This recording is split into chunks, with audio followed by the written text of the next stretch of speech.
Rescued from a circus, a chimpanzee and a puma became inseparable.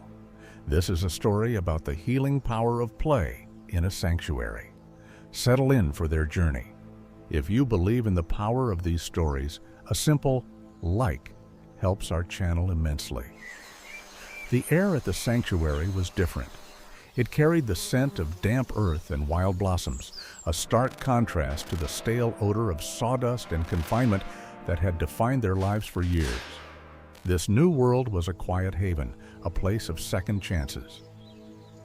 For Tota, a young chimpanzee, the freedom was overwhelming. His previous existence was a blur of harsh lights and forced performance. Here, the only audience was the rustling trees and the wide open sky. He was cautious, his movements measured, the memory of his past a shadow that clung to him. In a separate enclosure, a young puma named Judy paced. She was a creature of muscle and instinct, yet the circus had dulled her wild spirit, replacing it with a nervous energy that found no release. Her world had shrunk to the size of a cage, and now, even with acres to roam, she still walked its invisible boundaries. Both were survivors, carrying the silent wounds of a life they never chose. They existed in parallel, two lonely souls in a place built for healing, yet still profoundly isolated. The sanctuary caregivers, observing this deep-seated melancholy, made a decision, a risk grounded in hope. One morning, the gate between their enclosures was gently opened, connecting their two solitary worlds for the very first time. The first moments were filled with a profound stillness. Judy, the puma, watched from a distance, her body low to the ground, a coiled spring of uncertainty. Tota, the chimpanzee, climbed a low-hanging branch, observing the predator with an intelligence that understood the danger, yet also sensed the shared history of captivity. The invisible walls of their former lives still stood between them. For days, this silent standoff continued. The keepers provided enrichment, separate feeding stations, and ample space, hoping proximity would breed familiarity. But the boundary remained. It was a silent negotiation between two deeply wounded spirits, each unsure how to shed the armor their trauma had built.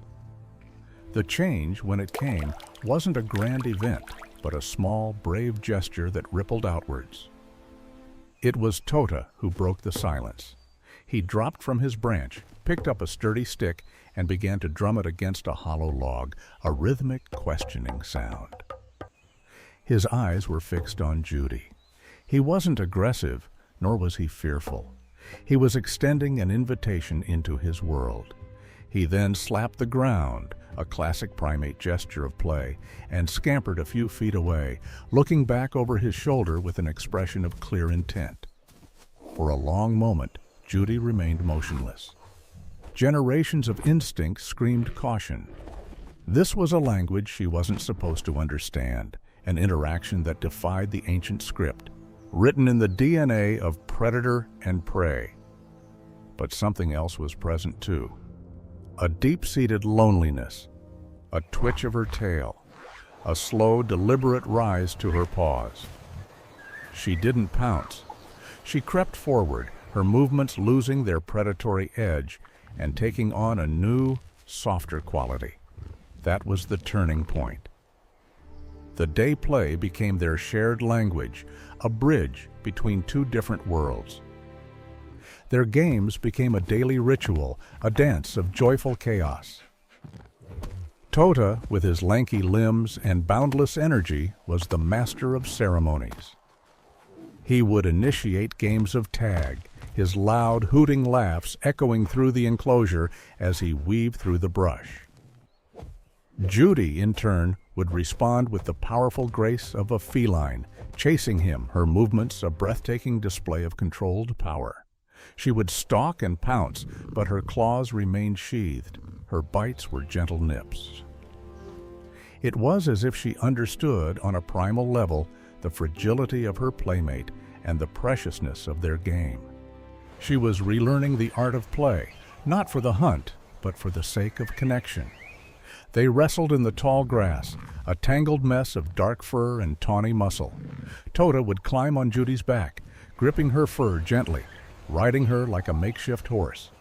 Judy would allow it, her patience seemingly infinite, before rolling over to invite him to tumble with her. The keepers watched in astonishment, documenting a bond of what scientific literature had no precedent for. They saw Tota share pieces of his fruit with Judy, pushing a slice of mango towards her. They saw Judy wait for Tota to emerge in the morning before she would go to the watering hole. But their bond evolved beyond simple play. It became about profound companionship. On hot afternoons, they would rest together in the shade of a large acacia tree. Tota would meticulously groom Judy's fur, his nimble fingers gently parting the thick coat in an act of supreme trust and affection. In return, Judy would offer a comforting presence, a solid, warm anchor in Tota's world. When thunderstorms rolled in, Tota, terrified of the noise, would seek refuge not in his shelter, but by pressing himself against Judy's steady form. They were no longer just Tota the chimpanzee and Judy the puma. They were simply Tota and Judy. They had found in each other something that the sanctuary alone could not provide: a family. A bond forged not of blood, but of a shared past and a co-authored future. Their friendship was a quiet, powerful rebellion against the cruelty they had endured, a testament to the resilience of the heart. Their story was more than just a curiosity. It became a powerful lesson for every person who visited the sanctuary, a living, breathing example of resilience. Visitors would stand in quiet awe, watching a chimpanzee and a puma share a space, not with tension, but with a palpable, easy affection. They were not just observing two animals, they were witnessing a bond that transcended instinct, a testament to the idea that companionship can be found in the most unlikely of places. The keepers who had orchestrated their meeting saw it as their greatest success. They hadn't just saved two lives, they had allowed two souls to heal each other in a way no human intervention ever could. The sanctuary gave them freedom, but they gave each other a reason to embrace it. What Tota and Judy built together was a sanctuary within a sanctuary. Their legacy is a profound and simple truth, that the deepest wounds are not healed by time, but by connection. And that the capacity for friendship, for love, knows no boundaries of species. Thank you for joining us. If this story moved you, please consider liking and subscribing.